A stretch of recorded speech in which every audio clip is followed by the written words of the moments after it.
भाई ने घर से निकाल दिया। कुल पुरोहित के पास गए तो कुल पुरोहित जन भी सब बड़े चिढ़ते थे, ब्राह्मण जन भी, ये नागर वंशीय ब्राह्मण थे तो ब्राह्मण भी इनसे बड़े चिढ़ते थे। नरसिंह मेहता ने कुल पुरोहित से जाके कहा मेरे पिता का श्राद्ध है, आप प्रसाद पाने आओगे? तो कुल पुरोहितों ने भी कह दिया कि हम तो तुम्हारे बड़े भैया के यहाँ जाएंगे, उन्होंने हमको पहले निमंत्रण दिया, तुम अपनी व्यवस्था कुछ और करो। तो नरसिंह मेहता बेचारे ढूंढने लगे मेरे यहाँ कौन ब्राह्मण आएंगे। किसी अन्य ब्राह्मण के पास गए तो उसने मन में विचार किया कि नरसिंह मेहता को इतनी बड़ी व्यवस्था बता दो कि अपने आप मना कर दे। क्या व्यवस्था बताई?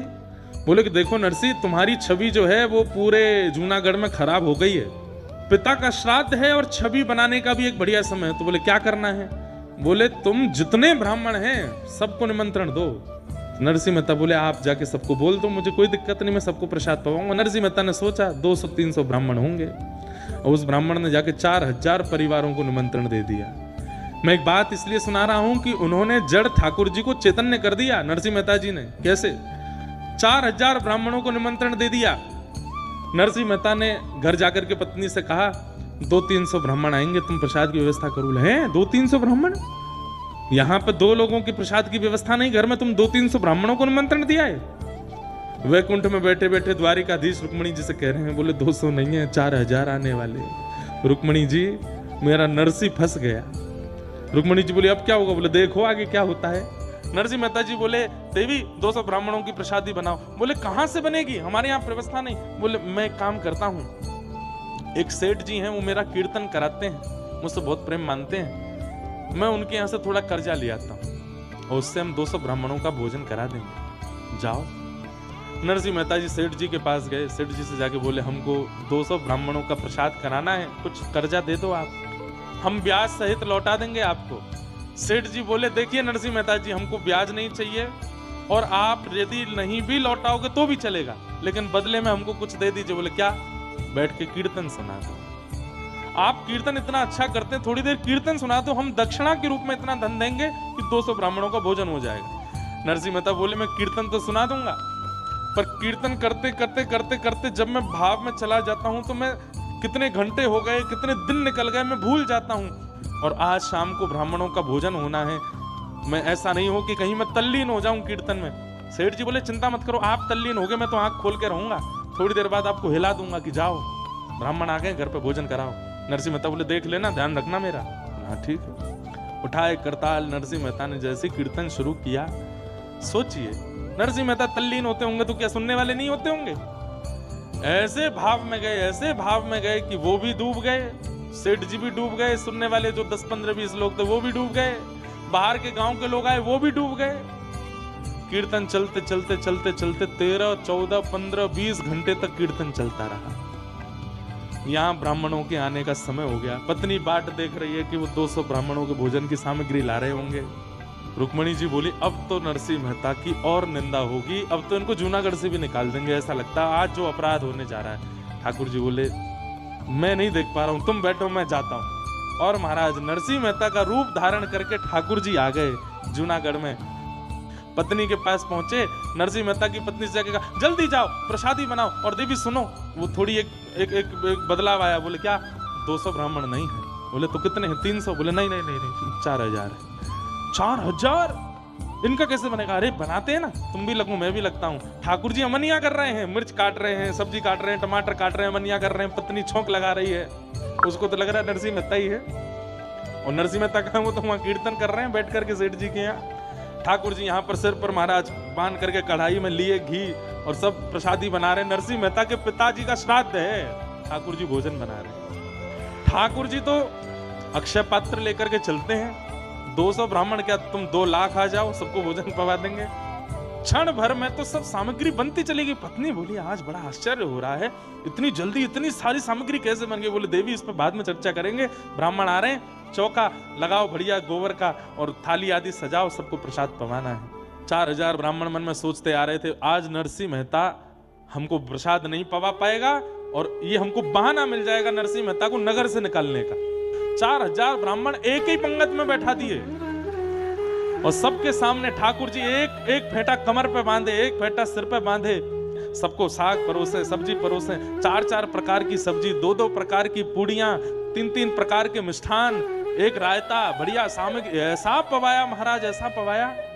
ब्राह्मण बोले, हे नरसी, हाँ कोई सेठ वेठ ने करी है क्या व्यवस्था?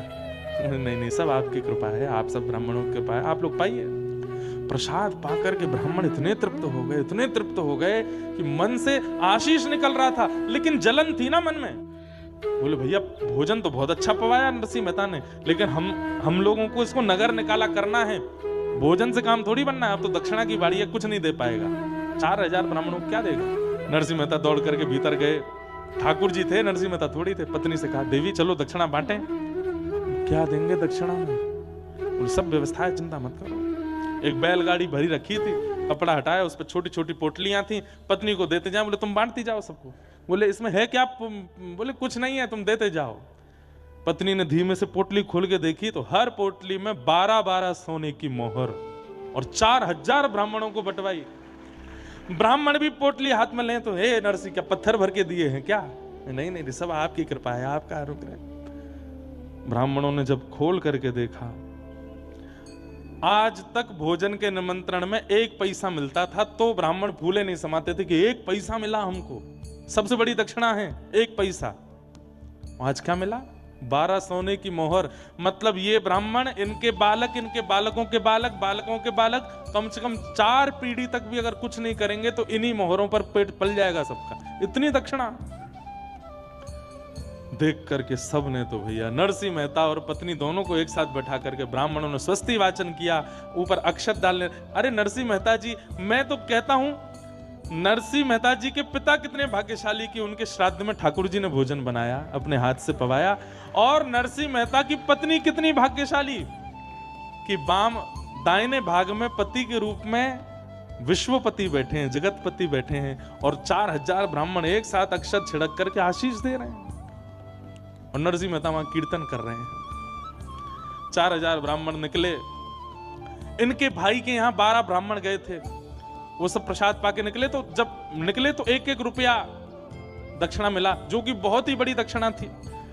सब आपस में बोले यहाँ तो सब हुआ, अरे वो नरसिंह मेहता के यहाँ 4000 गए हैं, चलो चलो तमाशा देखने में आनंद आएगा, देखें तो सही कैसी जो है नरसिंह मेहता की जो है आज वस्त्र उतराई हो रही होगी, आज नगर निकारी हो रही होगी। 12 ब्राह्मणों ने जाकर के देखा तो 4000 ब्राह्मण नाचते हुए आ रहे थे। क्यों रे, कैसा रहा भोजन? बोले महाराज पूछो मत, दक्षिणा वक्षिणा मिली कि ऐसे ही आ गए हो? बोले आपको कितनी मिली पहले ये बता। हमको 1 रुपया। सुने 1 रुपया, 1 पैसा मिलता है हमारे यहाँ पे, 1 रुपया मिला है हमको। तुमको क्या दे दिया नरसिंह मेहता ने? कौड़ी वौड़ी दी होंगी। बोले महाराज आज तक इस नगर के सबसे बड़े ब्राह्मण आप थे, पर अब हम 4000 हैं, हम पे 12 सोने की मोहर है। नरसिंह मेहता ने दक्षिणा में दी। कैसे, कहां से? बोले पता नहीं, सब दिए।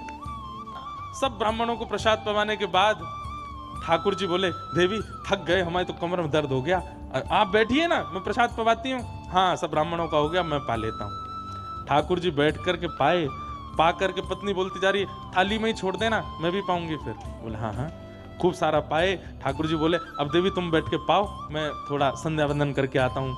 पत्नी पाने के लिए बैठी, ठाकुर जी संध्या के बहाने सीधे द्वारिका चले गए वहां से। और वहां जाकर के ठाकुर जी ने सेठ जी के चित्त में जाके कही, अब तो उठ जा, उठा दे नरसिंह को। सेठ जी की आंख खुली, नरसिंह जी, नरसिंह जी। बोले जी क्षमा कर दीजिए, बहुत बड़ा अपराध हो गया। बोले क्या हो गया? बोले आपको कीर्तन करते करते बहुत समय हो गया, श्राद्ध। बोले कितने, 2-4 घंटे ज्यादा हुए? वो नहीं नहीं 24 घंटे हो गए। नरसिंह मेहता बोले अब तो जाने से कोई फायदा नहीं, आप ही चले जाना, मेरी पत्नी कहाँ है उसको ढूंढ के भेज देना, ब्राह्मणों ने बहुत बुरा हाल किया होगा, घर वर जला दिए होंगे हमारे। तो सेठ जी बोले मैं संग चलता हूं ना, एक बार चल के देख लें क्या है। धीमे धीमे डर डर के नरसिंह मेहता अपने घर जा रहे हैं। घर के बाहर जाकर के देखा तो आंगन में बैठ करके पत्नी प्रेम से प्रसाद पा रही थी। नरसिंह मेहता गए, देवी तुम प्रसाद पा रही हो, सब ठीक है, घर वर जला तो नहीं, तुमको किसी ने मारा पीटा तो नहीं? अरे क्या, कौन मारेगा, प्रसाद पानी दीजिए थोड़ा प्रेम से।